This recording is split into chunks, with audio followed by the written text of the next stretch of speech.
চাইলেই খুব সহজে বাসে করে ঢাকা থেকে রাঙামাটি আসা যায়, কিন্তু জলপথে কাপ্তাই হ্রদের উপর দিয়ে রাঙামাটি এসেছেন?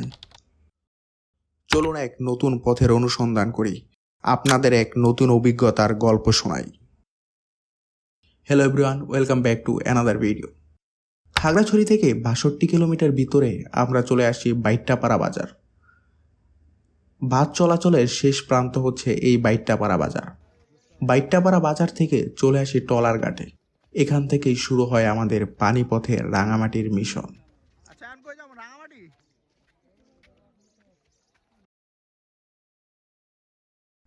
আমরা ৯:৪৫-এ যাত্রা শুরু করি রাঙামাটির পথে। এই পথে পর্যটকরা সাধারণত আসে না। আমরা এসেছি এক ভিন্ন অভিজ্ঞতা অর্জনের জন্য। এই পানির রং বা কালারটা মনে রাখবেন, সামনে কাজে লাগবে। এইখান থেকে রাঙামাটির দূরত্ব আনুমানিক ১২৩ কিলোমিটার। যেতে সময় লাগবে ৪.৫ থেকে ৫ ঘন্টার মতো। একটি ট্রলারে একসাথে ৪০ থেকে ৫০ জন মানুষ যাতায়াত করতে পারে। জনপ্রতি ২০০ থেকে ২৫০ টাকা ভাড়া। ট্রলারের পাশাপাশি আপনারা স্পিড বোটও পেয়ে যাবেন।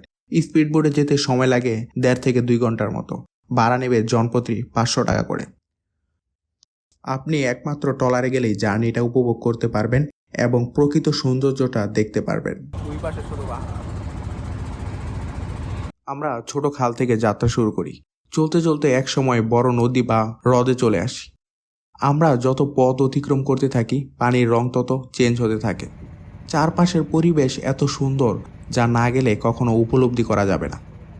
দুই পাশে উঁচু ভূমি আর সেই দূরে দেখা যাচ্ছে পাহাড়। দেখে মনে হচ্ছে পাহাড় যেন ডাকছে। চারপাশে শান্ত বিশুদ্ধ বাতাস। আমরা এখন চলে এসেছি কাপ্তাই হ্রদের উপরোধ বা এই পথ ধরে আমরা পৌঁছে যাব মূল কাপ্তাই হ্রদে। এখান থেকে ধীরে ধীরে এই জনপদের শুরু।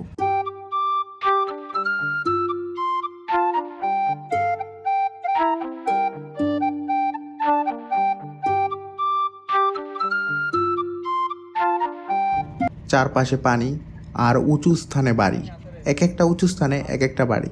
এই জনপদ আমাদের এই শহরের জনপদ থেকে কম হলেও ৫০ বছর পিছিয়ে আছে। এখানে ভালো স্বাস্থ্য ব্যবস্থা, যাতায়াত ব্যবস্থা, শিক্ষা ব্যবস্থা কোনো কিছুই ঠিক মতো নেই। খুব কাছের উন্নত হাসপাতালও ৩০ থেকে ৪০ কিলোমিটার দূরে। এই জনপদের যাতায়াতের সব থেকে বড় মাধ্যম হচ্ছে নৌকা।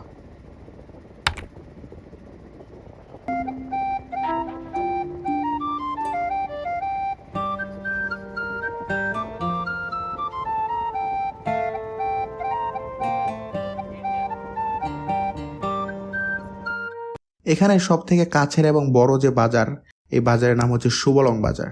এখান থেকে তাদের প্রয়োজনীয় খাদ্য, মেডিসিন ও অন্যান্য সকল সেবা গ্রহণ এবং নিত্য প্রয়োজনীয় জিনিসপত্র ক্রয় করে থাকে। এই অসাধারণ বাজারটির একটি নান্দনিক বৈশিষ্ট্য হলো প্রত্যেক বাজারের দিন খুব ভোর থেকে স্থানীয় উপজাতিদের ফল ও সবজি বোঝাই শত শত নৌকা নিয়ে বাজারে আসতে থাকে। ক্রয় বিক্রয়ও চলে নৌকাতেই। এখান থেকে চাইলেই পাহাড়ের উপর অবস্থিত উপজাতিদের গ্রামে ঘুরে আসতে পারবেন। অসংখ্য দোকান রয়েছে উপজাতিদের, খুঁজে দেখলে অনেক বৈচিত্র্যময় জিনিস কিনতে পারবেন এখান থেকে। এখান থেকে আমরা মূলত রাঙামাটির কাছাকাছি চলে এসেছি। দুই পাশের পাহাড় যেন আপন করে ডাকছে আমাদের। এই পথেই পাবেন মনের শান্তি এবং চোখের প্রশান্তি। ১৯৫৬ সালে তৎকালীন পাকিস্তান সরকার আমেরিকার অর্থায়নে পানি বিদ্যুৎ কেন্দ্রের জন্য কর্ণফুলী নদীর উপর কাপ্তাই বাঁধ নির্মাণ করে। ফলে রাঙামাটি জেলার ৫৪,০০০ একর কৃষি জমি প্লাবিত হয়ে এই কাপ্তাই লেকের সৃষ্টি হয়।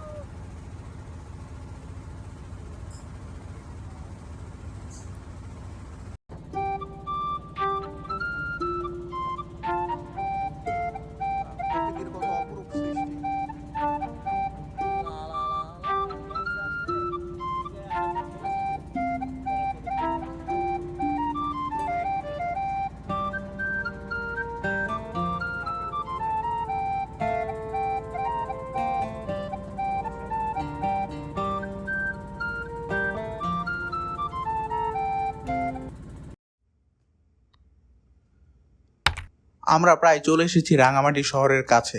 ওই দূরে দেখা যাচ্ছে রাঙামাটি শহর।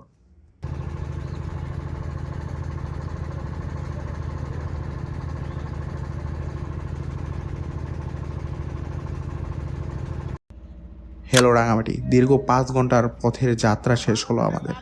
আমরা দুপুর 2টা 17-র দিকে রাঙামাটি শহরে এসে পৌঁছাই।